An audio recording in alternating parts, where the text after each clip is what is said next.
Guys, kama unakusikia hapa vijana wa Tanzania. Mtazamaji wangu, leo ni leo, asemaye kesho ni muongo. Ni taswira kamili moja kwa moja kutoka nchini Tanzania, ambako mamia na maelfu ya vijana wamejitokeza mapema alfajiri siku ya leo tarehe 29 mwezi wa Oktoba mwaka 2025 kwa minajili ya kufanya maandamano. Kaski leo hii ni muhimu sana kwa taifa la Tanzania, kwani watakuwa na fursa ya kupiga kura kuwachagua viongozi wanaowapenda, kwa mfano madiwani, wajumbe na hata rais. Kwa hiyo hapo mapema vijana waliagana na kupanga kufanya maandamano ya kupinga uongozi mbaya katika taifa hilo, wakisema kwamba Mama Samia Suluhu na chama chake cha CCM, Chama cha Mapinduzi, wamekuwa wakiongoza kwa mabavu. Hivi ndivyo hali ilivyo kule nchini Tanzania.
Kwa mujibu wa Tume ya Taifa ya Uchaguzi, vituo vya kupigia kura vinafunguliwa saa 1 kamili leo hii asubuhi. Katika maeneo mbalimbali ya nchi kumeonekana maandalizi yakiendelea kwa maafisa wa uchaguzi kuandaa mazingira ya kupiga kura. Tanzania wanapopiga kura leo katika uchaguzi mkuu wa Jamhuri ya Muungano wa Tanzania, ambapo Rais Samia Suluhu Hassan wa chama cha tawala cha Mapinduzi CCM anatazamiwa kutetea nafasi yake kwa muhula mwingine wa miaka 5. Ni uchaguzi wa 7 tangu kurejeshwa kwa mfumo wa vyama vingi mwaka 1992, na unafanyika wakati vyama vikuu vya upinzani vikiwa na msimamo tofauti kuhusu ushiriki wao katika mchakato huu. Chama kikuu cha upinzani Chadema akishiriki uchaguzi huo kikishinikiza mabadiliko ya mfumo wa uchaguzi wa kidai unakipendelea chama tawala. Wakati huo huo, chama cha ACT Wazalendo akina mgombea urais baada ya Luhaga Mpina kuenguliwa na Tume Huru ya Taifa ya Uchaguzi INEC wa kutokidhi matakwa ya kikanuni. Kwa mujibu wa INEC, vituo vya kupiga kura vinafunguliwa saa 1 asubuhi na vitafungwa saa 10 jioni kabla ya kuanza zoezi la kuhesabu kura mara moja baada ya upigaji kura kukamilika. Hapo jana wakazi wa visiwa vya Zanzibar walipiga kura ya mapema kwa makundi maalum, ikiwemo askari, maafisa wa tume na wahudumu wa afya. Tume imesema maandalizi yote yamekamilika na imewataka wapiga kura kufika vituoni mapema ili kuepuka msongamano mkali.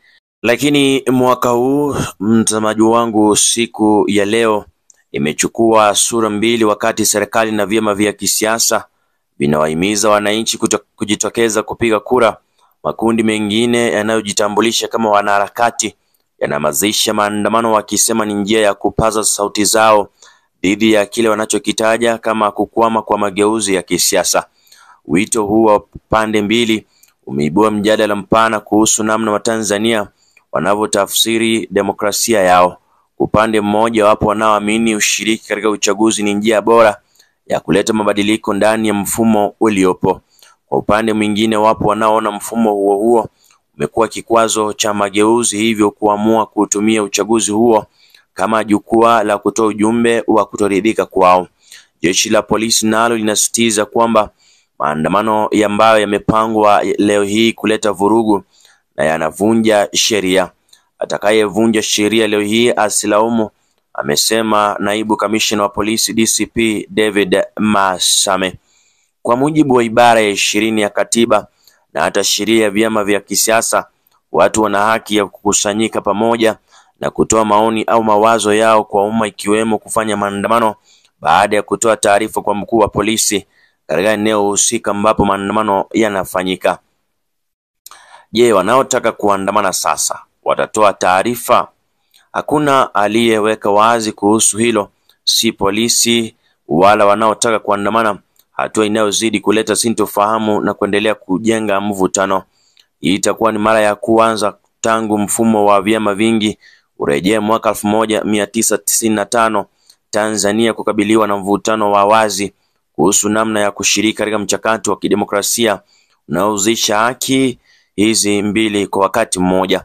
Upande mmoja unasisitiza kuwa kupiga kura ni haki, kwa kuwa kupiga kura ni haki na wajibu wa kikatiba unaojenga taifa.